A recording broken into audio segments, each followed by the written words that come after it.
said I'm going. I will leave my bag and go. No, come on, stop Joy.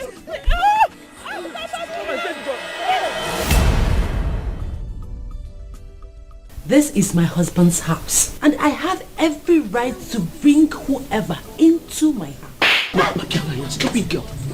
Not even you, not your husband, or anybody can move me out of this house. You are a wicked woman. If anything happens to him, I'll make sure you suffer all the rest of your life. Go and warn your son. You should leave my daughter alone. And go and tell your daughter to stay away from men in order not to impregnate her.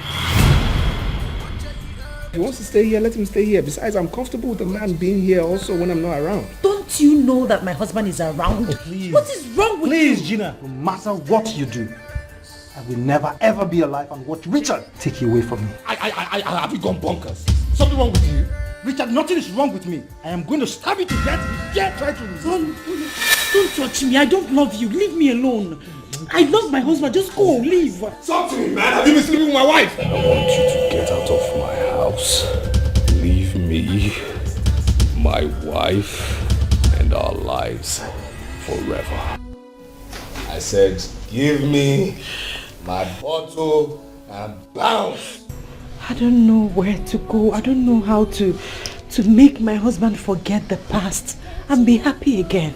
But Dad, why is Mom crying? She's been crying since yesterday. Please, I'm begging you. Forgive me, please. I hate to see you like this. Please forgive me. I'm sorry. You have no moral justification whatsoever to talk about fairness. My husband has no interest in me anymore.